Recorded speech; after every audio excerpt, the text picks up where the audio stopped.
my friend, Matt from Best Friends Club here, and in this video, we're going to be making a dubstep song inspired by Ahee's tune, Brain Tickler. And we're going to find out if someone who's never produced dubstep before can finish this song in under 5 hours by following the 80-20 rule of dubstep music production.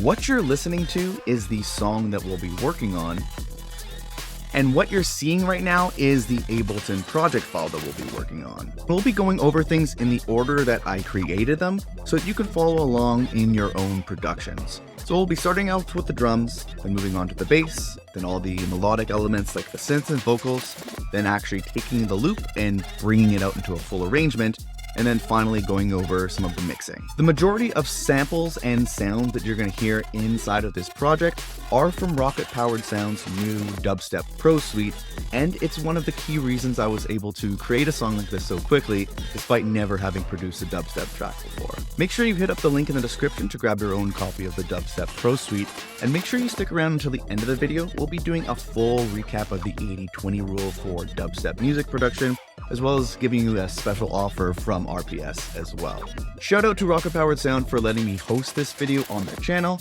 and if you like this style of video, make sure you come visit me over on the Best Friends Club channel for more tutorials in this style. And with that all said, let's jump into this.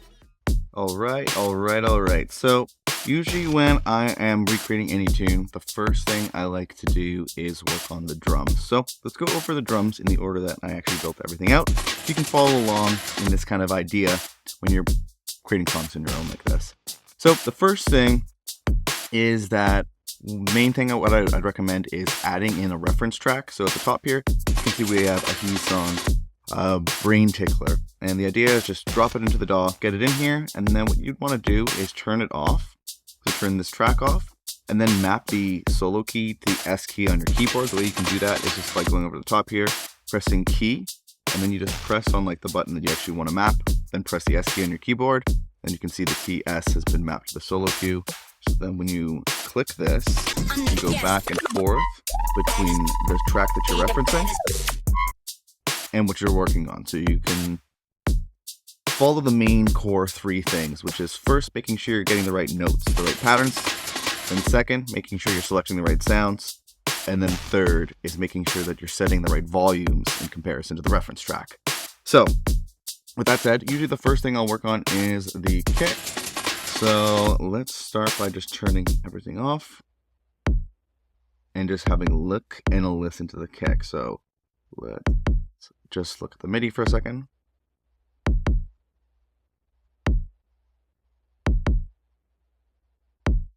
So that's kind of the pattern right there. Again, flicking back and forth.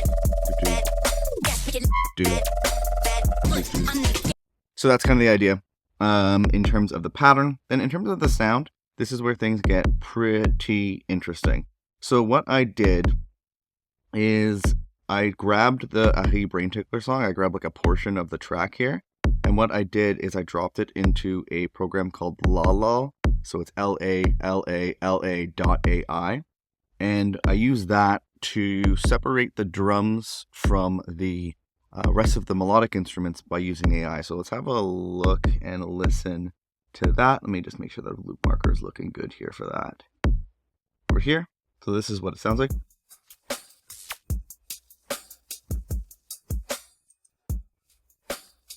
So what this is the AI basically separated the drums from the rest of the track. And why this was super important is because what I then did was I isolated, like say the snare there, but over here, the kick. So now we have an isolated kick. And then with Ableton 12, what we're able to do is make sure that it's its own separate file. And then if you right click on it and press show in browser, it'll show the process file right here. And then what you can then do is then press this little button here, and it's going to show you a bunch of sounds that are similar in sound quality to that track. So this way, what you're able to do is isolate the kick from the original tune, and then use like a machine learning similar sound finder kind of thing to find like a nicely created kick drum that you can use in your sample or in your song. So let's move back into the track here. and let's have a look. So from that process, I was able to find a bunch of different drum sounds. And then what I did is just drop them all in here. So I found a bunch of really cool ones from the Rocket Powered Sound dubstep, new dubstep suite that they have, the Dubstep Pro suite. And so I dropped a whole bunch in here so that I can audition them. And then essentially what I did was, let's play this track. I've set up this little selector so that what you can do is then just easily go like this to change the sample and then flick back and forth.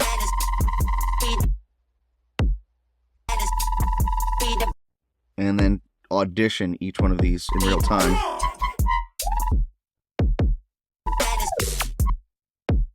Kind of like that. And so what I ended up on was this one here, which is the Steed Dubstep Kit from that Dubstep Pro suite. And so then I just did a little bit of processing on that. Usually that's kind of the main thing. So like once you have this, you have the note selected, and then you have the right sound selected. That's really going to get you kind of like that 80-20 rule there. And then you can take it even further by mostly just focusing on the volume. So just like back and forth.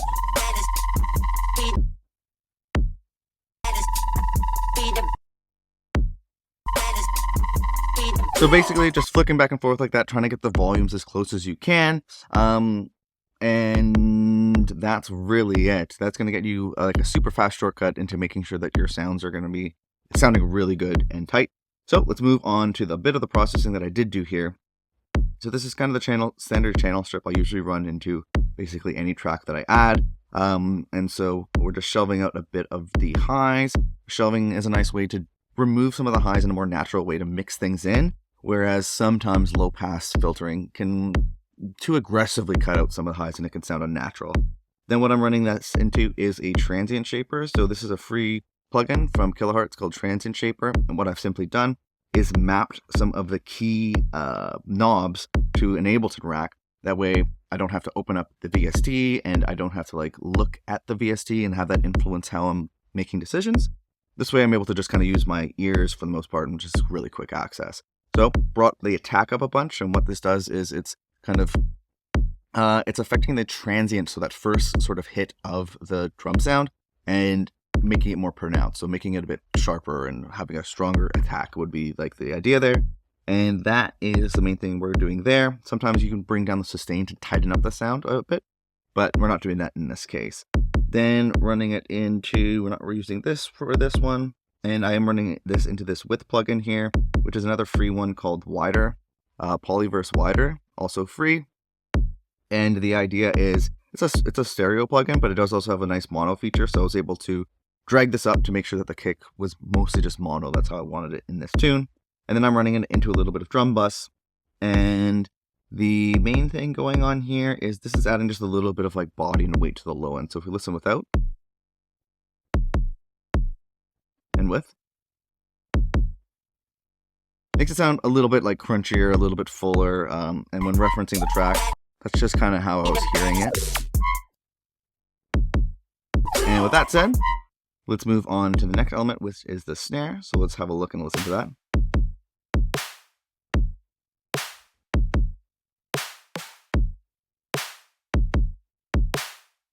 So for the most part, it's just on like the three of each phrase there, or each bar, with that extra little fill kind of hit there going on there. In terms of the sound design, I did a similar move here. So if we listen to this. Again, same thing, isolated it, went over to show in browser, used the so similar sound feature, and then just kind of listen through a bunch of these, and then dropped them into a, similar as before, dropped them into a drum rack here, and made basically a little drum rack of all like the sounds that I found that were sounding similar-ish, right? So the sound, oh wait, do I have it turned off? Oh yes, I do. Here we go. So all these different sounds. And then essentially same thing. I have this selector, so I was able to change which note is being played, or which sample is being triggered, and use that while flicking back and forth.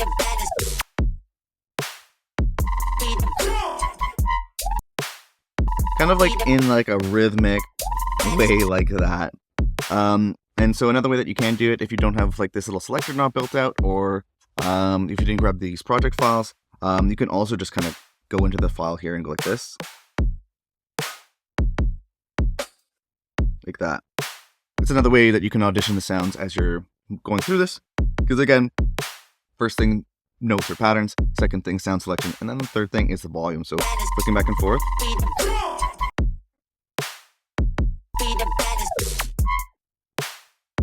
Something like that. Trying to get it as close as you can. Then, in terms of any other processing on here, standard channel strip stuff. So we're moving a bunch of the lows, which is allowing it to not overlap with like the things that are important. So like the kick and the bass in the low end. The idea is to remove a lot of the low end for almost everything else, so that you're making room for the kick and bass to shine through and not getting any overlapping frequencies and getting all muddy and that kind of stuff. Again, then just removing some of the high end here with a high shelf. Again, a more natural way to kind of do that in some instances.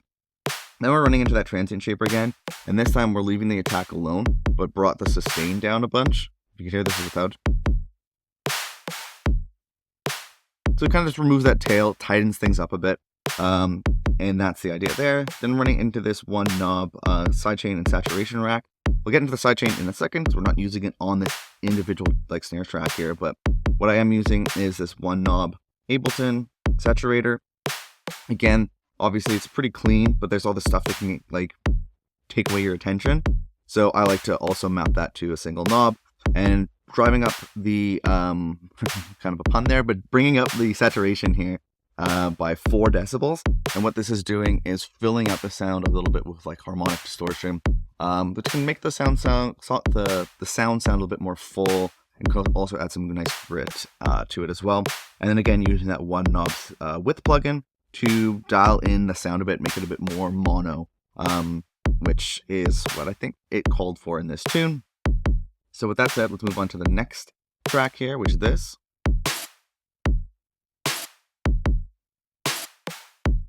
So for this, we're going to get into this in a bit, but there's definitely like at the end of each phrase, like that cool drum break. And I grabbed a piece of that drum break and just wanted to layer it over the rest of the track here. So it's from the Tarantula drum break. We'll get into that in a moment, but basically just cut out that snare bit, tighten it up a bit so that it's like tighter. So normally it might be like something like that. Just kind of isolated the snare, dropped it in on the 3s like that.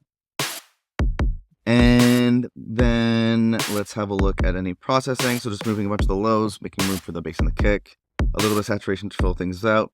And then this time we're actually using the width functionality of this rack here, which is pushing things to the left and right a bit, making things more stereo and leaving space in the center for the other snares and elements to shine through in the center there.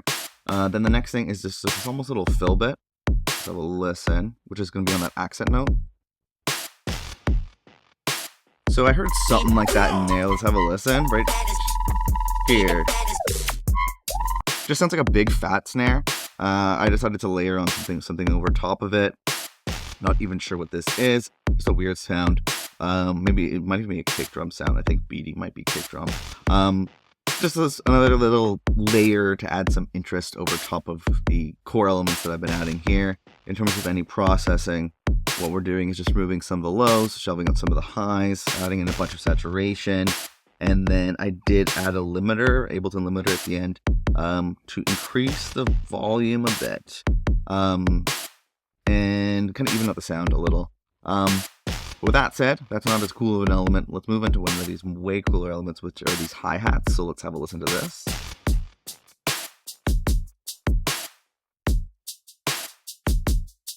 Let's bring the loop out a bit.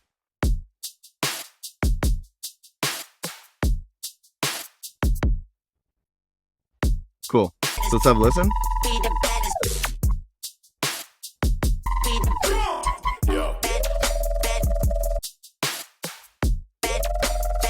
Boom. So basically the pattern looks a little like this. It's kind of like almost sounds like a realistic drummer, like keeping a sweet solid beat is kind of the vibe. And then what I simply did is kind of listen back and forth between this track and the reference to kind of hear these little, there's like points where the hi-hat is being pulled out in a really cool, interesting way. And then I also just made it so that it's hitting different sounds at different points. Kind of adds a bit more of a humanization feel. And then also if you have a look at the velocities down here, I think if we have a look, I did do the kind of randomization velocity. So if you have a look here, you'll see like this kind of like gray. You see how there's like a range? So the idea is these are hitting different velocities, as you can see like this. But then also there's a randomization factor. So it might be a little bit louder, a little bit harder this hit, for example. And this just is adding to like the humanization aspect of the hi-hats. In particular, hi-hats, it could be a solid idea to make them sound a bit more human. It's just nice. In terms of the sound design now, basically, again, I just found a bunch of different sounds that I liked. In this instance, we're using a bunch from the Rocket Powered Sound Dubstep Pro Suite. And I actually think we were doing the same thing with the snares as well. Forgot to mention where I found those.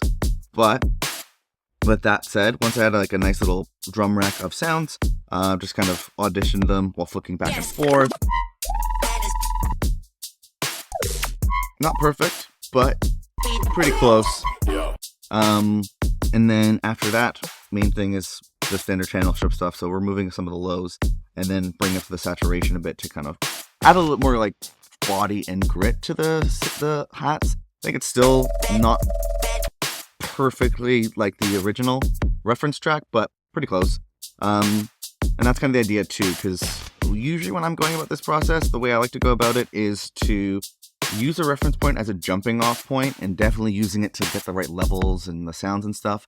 But in terms of the pattern and sometimes with the sound selection, it can be a good idea to start to deviate away from it so that you're actually building something original that you can actually use to release. But with that little tangent over, let's have a listen to this next bit, which is this drum break. It's a famous drum break called the Tarantula drum break, or like a variation of the Tarantula drum break. So let's have a listen to it here. So basically, I just found like a slice in it. I think the starting point of that loop is here, and I liked kind of this section of it. And let's listen. Cool, so I actually just mix the two together for a second, but it's clearly like, it's some kind of other break. It's a famous break that they're using in that part of it, so I found a different famous break to use, so it's not the exact same one. And then once I found like the cool chop of it that I wanted in there, then I just set the right levels, made it similar to the reference track just by flicking back and forth, which is tough so just like that, trying to get it in there to get the comparison. And then in terms of any processing, just shelving a bit of the highs to help it kind of blend in with the rest of the drums a bit, and a bit of saturation to fill out the sound. I think that might be a look at the drums. There is a part in the intro that we can listen to real quick. There's basically just this, let me turn it on. Just another kind of more clap sound. So I found this RPS Sounds beat clap, which I think is this might be from their Ultimate Sample Pack. If not, it's from the Dubstep Pro Suite. It's just a different sound that I noticed that was in the break. Might get into that in a bit more in the arrangement. So the next element that I usually work on is the bass. So let's take a look and listen to that. So the first thing I started with was just like this sub that I heard layered underneath. So let's have a look.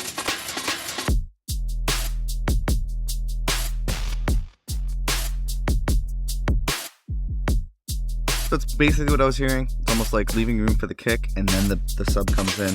There's room for the kick, then the note changes to an F, and the sub comes in, and then there's just kind of a little like dent at the end. So when flicking back and forth, let's listen to the reference.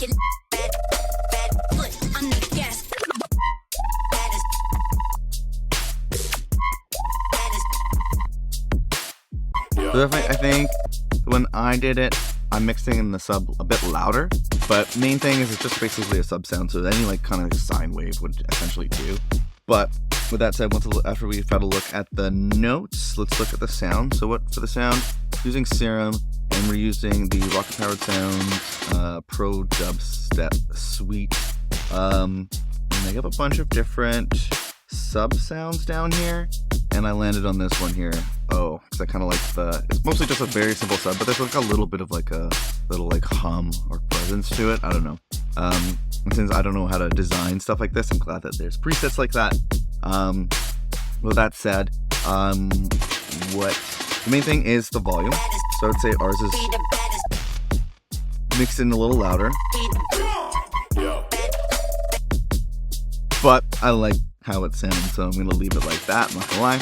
And then in terms of any processing there, we're using a low shelf to bring up the low end just a bit, and using the high shelf to bring down the high end a bit. Just trying to emphasize that low end a bit, because in the reference track, it's mostly just like sub. So I did want to try to tame a bit of the higher end stuff that's going on there. And then other than that, trying to tame things even further with this auto filter, because actually, let me hear something. So actually, this is what it sounds like without like the auto filter on. So there's a bunch of high-end stuff going on there that's definitely not in the Brain Tickler sound. And you can see here when we get a little bit more to the arrangement, I've automated it. So for the most part, we're just removing a lot of that high end, so it is just a sub. But at a certain point in the track, I bring in some of that high end, just as a cool arrangement trick to make things interesting. And then for this one, I am using the a normal compressor to do a little bit of sidechain. So we're routing it to the kick, just to make sure that the pattern is correctly ducking out the sub. And this is helping make sure that the kick is coming through nicely, essentially. So super easy way to do that. You just go to sidechain, audio in from there, adjust the threshold to taste. That's really mostly it. So that's cool. Let's move on to some of the more interesting sounds, which is this first kind of cool dubstep-y sound that I found, which is this. Let's have a look and listen.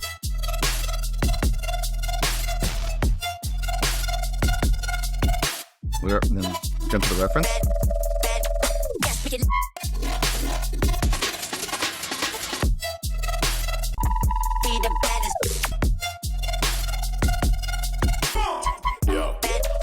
Cool.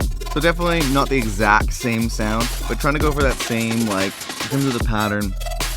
So we are hitting that first note because there's like a wah, and then it's almost very similar to the sub patterns that we were just looking at. And then in terms of the sound design, I don't know how to do too much sound design, so what I did is I grabbed that Rocket Powered Sounds Pro Dubstep Suite, looked through basically a bunch of the presets, found this one that I liked, and then what I did do is played with some of the automation. So let's have a look here. If we go to Serum, basically playing with the LFO rate, you can see here, which is making that kind of cool like tremolo kind of vibrating effect. And making so it's like increasing over time and then dropping down on the first like wub kind of bit. I did that with the LFO rate. Same thing with the pitch bend, so slowly increasing the pitch, dropping it back down, just playing with the pitch. A lot of the different like little automation bits like that. And then did I do anything else? I think that's most of it. There's some automation I do throughout the rest of the track. So basically bringing in different kind of effects on that second drop version just to change things up, but we'll talk about that more when we get to arrangement.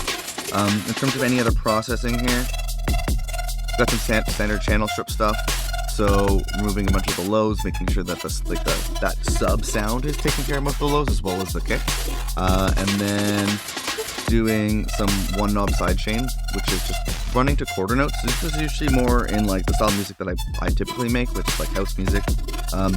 It's a nice way to use sidechain, where it's just basically the shaper device in Ableton, just going on quarter notes, which is usually what the kick is playing, and then just making it so just gain is ducking it. So just adding some vibe and character in this instance, bringing up some of the Ableton saturation to fill up the sound a little bit, and then we're running into an A1 trigger gate, which is a free plugin. Definitely check this one out. This is really cool for making that kind of like stutter house kind of sound. So basically just dialed that in a bit at 59% and then brought up the tack of it so it comes in a little softer, which is adding to that kind of like jittery, cool tremolo effect that's definitely in the original tune. Then using the one knob width plugin to make things a bit more mono. And then what I did do is I have this additional roar device, and it's just making it so the second time it plays, it's a bit dirtier, and I'm automating in like the distortion, so over time it gets more distorted and chaotic. Just a cool little trick. Wanted to sound a little bit more different in the second drop. So that's a look at that one. Then what I basically did, because it sounds like from each drop there's just different sounds that are being played. So if we move over to the next half, I'm gonna jump back real quick actually to the drums because I forgot I did this. The second, like this one bit of the drop has like this fast. And so essentially what this is I duplicated over the exact same drum pattern and then just found these sounds here and then just added these. I want to say these are probably 16th notes, which is making that cool, super fast kind of sound. And then I think something that I did do, if we have a look at that over here, is it's the Fairy and Fjord one here. So what I'm doing is one is panned a little bit to the left and one is panned a little bit to the right. And then on these two, I did also transpose everything up. So this one is up 3 semitones and this one is up 5 semitones. So just trying to help that sound more similar to the hi-hats.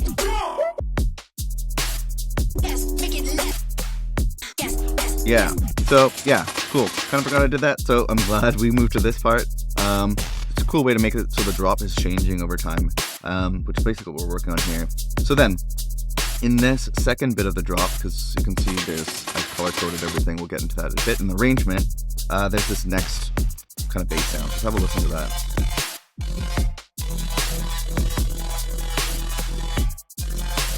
So look at the MIDI, which is the same.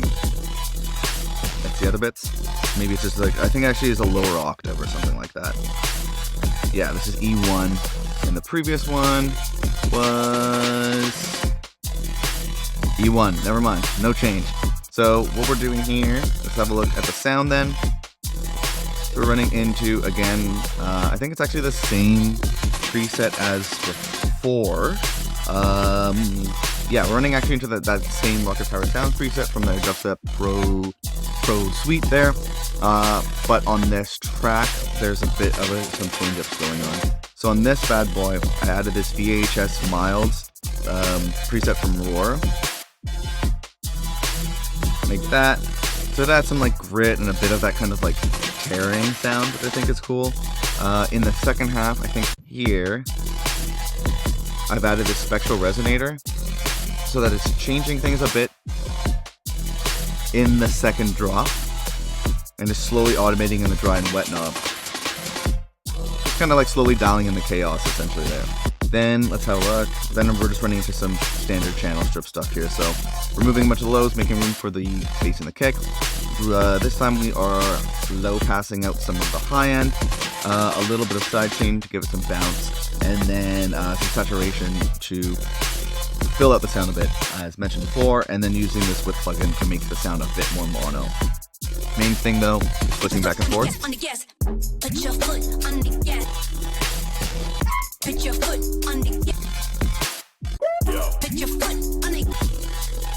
Is trying to flick back and forth to get the volume like that. Super cool. Okay, and then there is one last one over here. So let's move into the third part of the drop, which is where we introduce this additional sound here. The wub.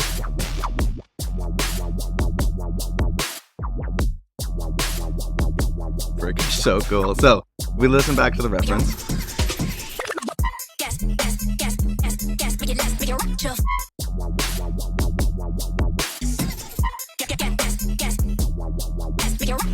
So similar, definitely not the same, but let's have a look. So MIDI is the same for the most part. There's this little fill almost at the end here. A little bit different, but more or less it's kind of the same thing that's happening for all the other ones. Then let's have a look at the sound. So for this, again, I don't really know sound design, which is why I'm super stoked that there was this pro dubstep suite for me to rip through and find all these sounds. So I found this one called Bass Cruncher. Didn't take too much. I didn't change anything or automate anything. It just sounded cool.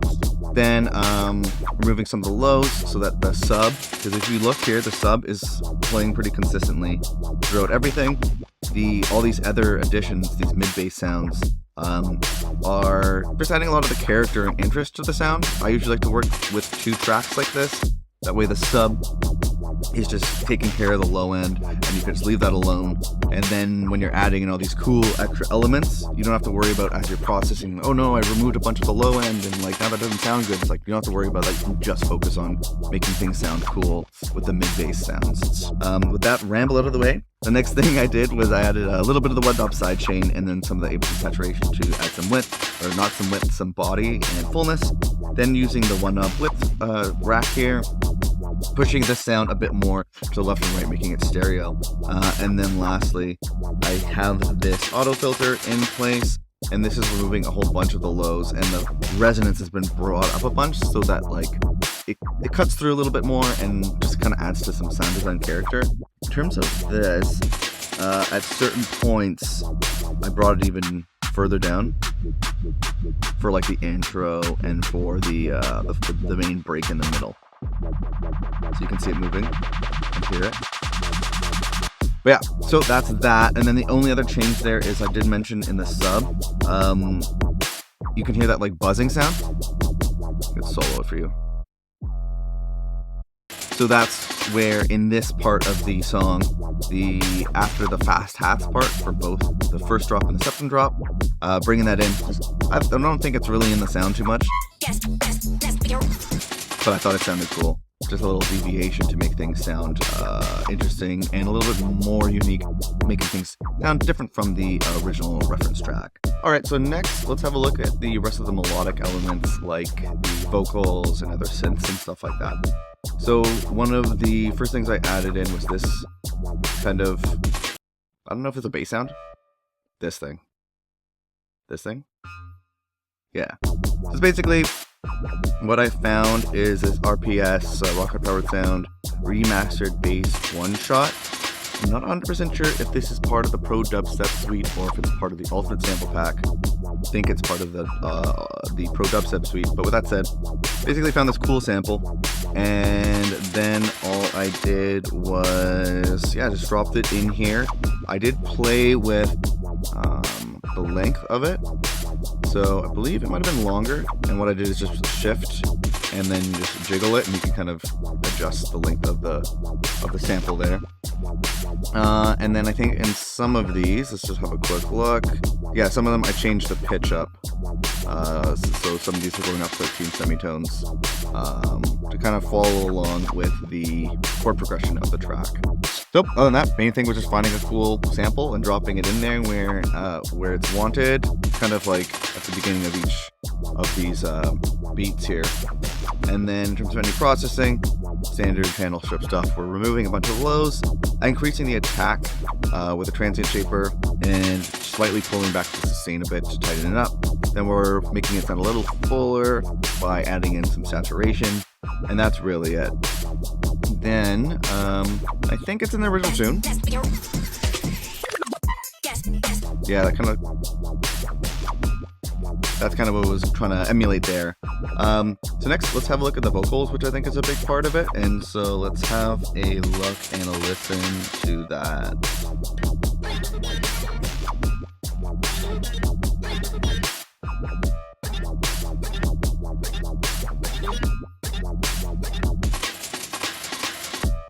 And then let's compare it to the reference. So I think we need to increase the volume for us. Maybe something like that. So basically just found some cool samples on Splice, chopped it up a little bit to try to go for something similar. Definitely the original track is a lot more cool and glitchy.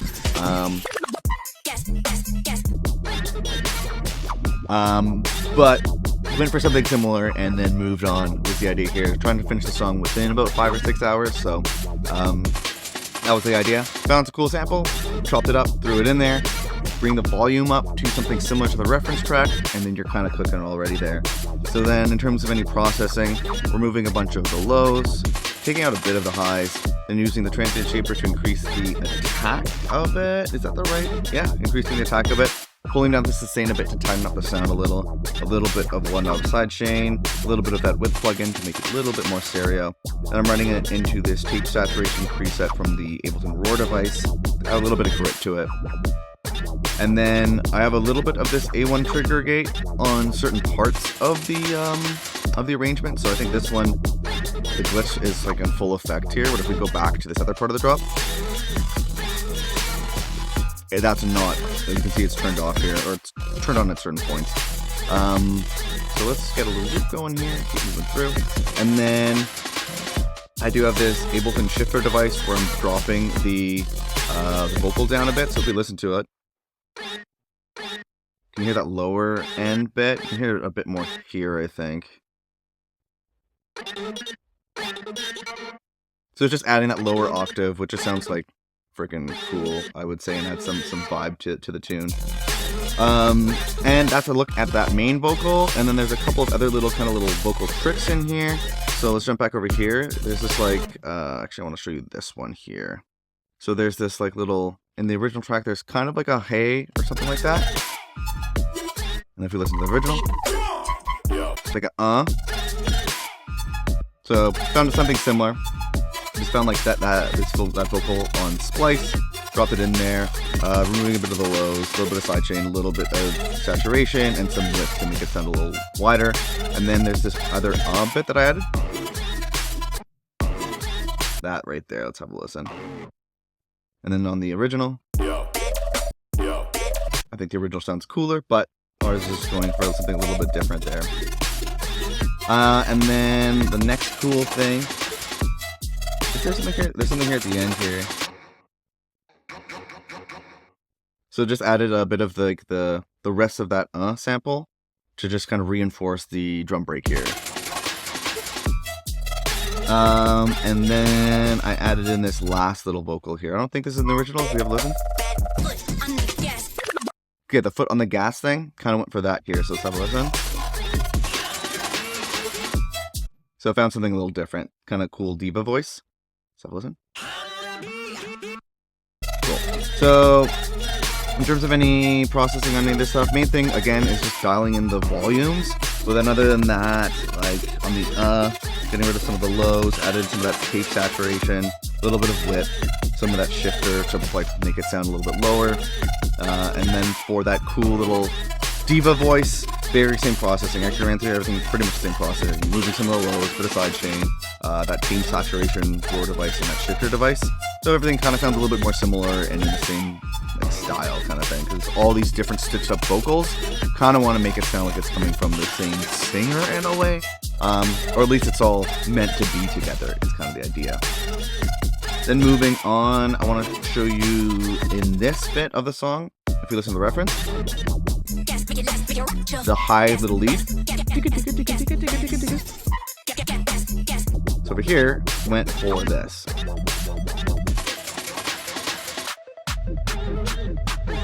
Go back. And then the reference. It's a little different. I think ours sounds a little bit nicer, but not in the way that it sounds better. It just sounds more like happy or something, I would say. But here's a look at the MIDI. It's just like a little like arpeggio. And in terms of the sound, we are using Serum, and we're doing the dubstep flute from the Pro Dubstep Suite. Or the Dubstep Pro Suite, rather. So that sound is just as it is. It sounded great right out of the box. But then I did add in this mixed mid-range preset to add a little bit of grit to the sound, and then standard channel strip stuff. So removing some of the lows.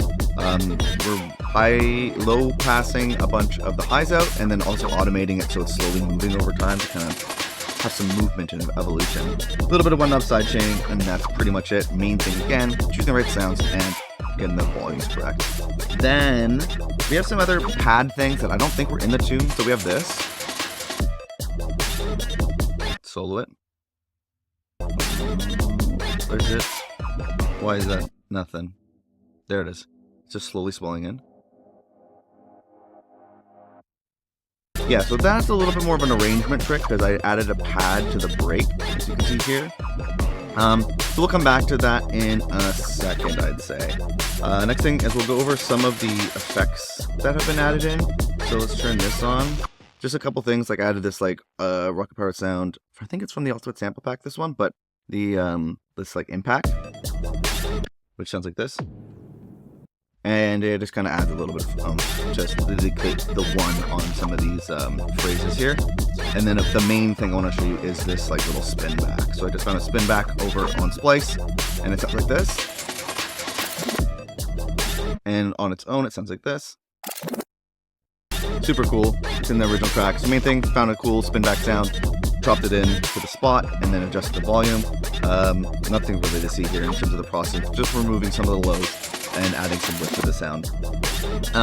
So that said, the last thing I want to go over is this break a little bit. So if we listen to this break in particular, let's have a listen. Build up.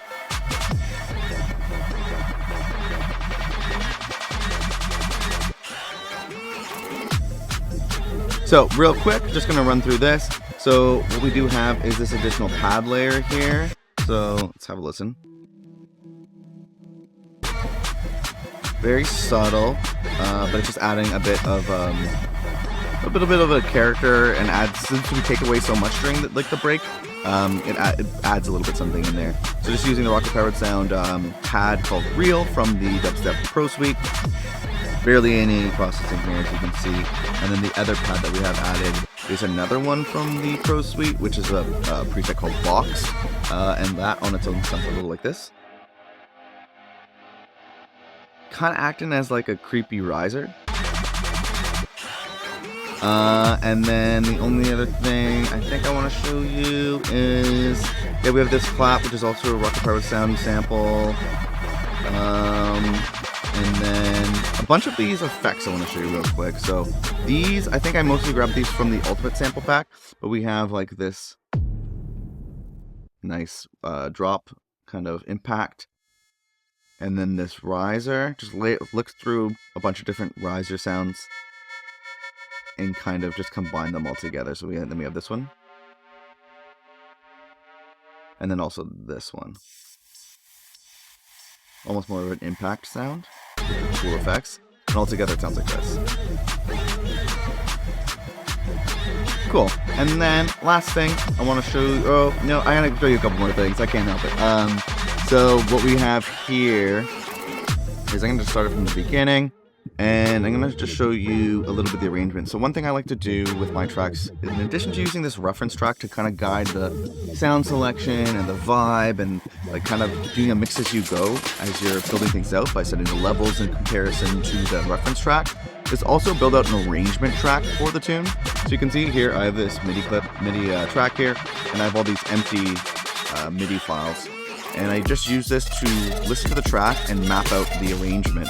This way, what you can do is you can build out the song vertically, like we've been doing, starting with the drums, the bass, the melodic elements, the effects, and that kind of stuff. And then you can very easily extend it into a full track by using something like a trick like this with the arrangement track. So as we're going through this, you can see the Brain Tickler tune has, I think this is 16 bars of an intro. And then we have these, I believe, or no, yeah, 16 bars of an intro, and then we have these 8-bar sections of a drop.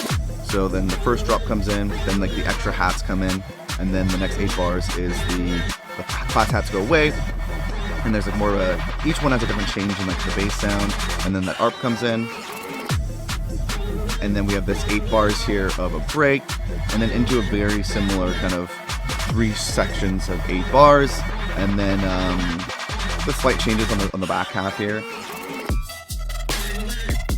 and then another bit of 16 bars for the outro. So pretty simple arrangement there.